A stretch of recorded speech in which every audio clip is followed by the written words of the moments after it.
এই বর্তনীতে এ ও বি বিন্দুর মধ্যকার তুল্যরোধ বের করতে হবে। এটা সমাধানের জন্য আমরা কিছু সাধারণ বিন্দু নির্বাচন করে নিই। যেহেতু এ এবং বি ব্যবহার হয়েছে, সেক্ষেত্রে বিন্দুগুলোর নাম আমরা দিতে পারি পি, কিউ, আর। এখন এই এই পি বিন্দুর সাথে যুক্ত হয়েছে এই রোধের এক প্রান্ত এবং এই রোধের এক প্রান্ত, তার মানে এই বিন্দুটাও হলো পি বিন্দু। আবার এই রোধের অপর প্রান্ত আর আর বিন্দুর সাথে সংযুক্ত হয়েছে, তার মানে এটাও আর বিন্দু। এখন যদি আমরা বিন্যাসটা একটু ঠিকভাবে সাজিয়ে নিই, তাহলে কেমন হবে? আমাদের কয়টা রোধ এখানে নিচে? 1 2 3 4, চারটা রোধ।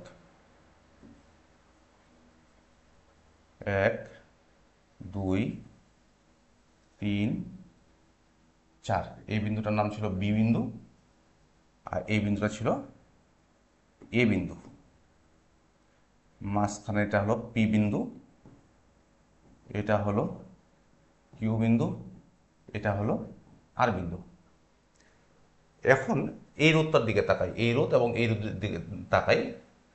এই 4 ওহম রোধের এবং এই 4 ওহম রোধের এক প্রান্ত পি বিন্দুর সাথে সংযুক্ত রয়েছে।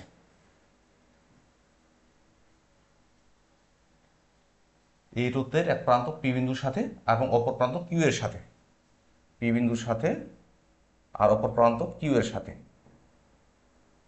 এটা চলে গেল। এবার এই রোধের দিক ক্ষেত্রে আসি। এই রোধের এক প্রান্ত পি বিন্দুর সাথে, অপর প্রান্ত আর এর সাথে, এই 4 ওহম। তাহলে আগে এই 4 ওহম রোধটা আমরা নিই।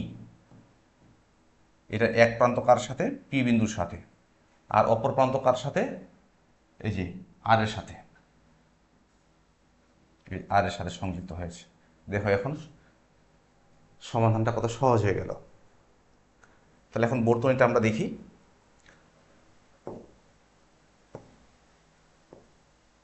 এই 4 ওহম এবং এই 4 ওহম, যেহেতু এখানে প্রত্যেকটা রোধের মান কত ছিল?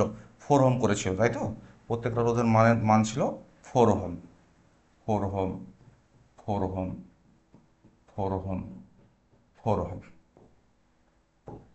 তাহলে এই 4 এবং এই 4 ওহম রোধের তুল্য রোধ হবে কত? যেহেতু সমান্তরালে আছে, তাহলে এর 2 ওহম হবে। তাহলে এখানে তুল্য রোধ বের হলো 2 ওহম। এটার সাথে আছে, এই 4 ওহমের সাথে আছে কিভাবে? শ্রেণীতে। তাহলে এটার সাথে মোট তুল্য রোধ বের হলো এইটুকুতে 6 ওহম। এখন এইটুকুর মধ্যে, যেটুকু আমি দেখাচ্ছি, এইটুকুর মধ্যে মোট তুল্য রোধ বের হলো কত? 6 ওহম। তাহলে এই 6 ওহম এবং এই 4 ওহম কীভাবে আছে? আবারও সমান্তরালে রয়েছে। তাহলে এইটুকুর মধ্যে তুল্য রোধ বের হবে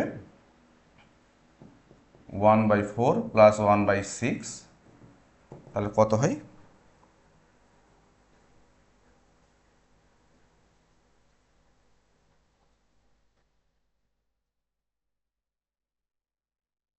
6। তাহলে এটা আসবে 2.4, 2.4 ওহম। তার মানে এইটুকুর মধ্যে, এই যতটুকু আমি দেখাই দিচ্ছি, এইটুকুর মধ্যে মোট তুল্য রোধ আসলো 2.4 ওহম। তাহলে এই 4 ওহম আর এখানে 2.4 ওহম মোট তুল্য রোধ, আর এখানে 4 ওহম কীভাবে আছে? শ্রেণীতে। তাহলে মোট তুল্য রোধ কত হবে? 4 প্লাস 2.4 প্লাস 4, 4 4 8, 8 2 10, 10.4 ওহম। তাহলে এই বর্তনীতে এ ও বি বিন্দুর মধ্যকার তুল্য রোধ হলো 10.4 ওহম।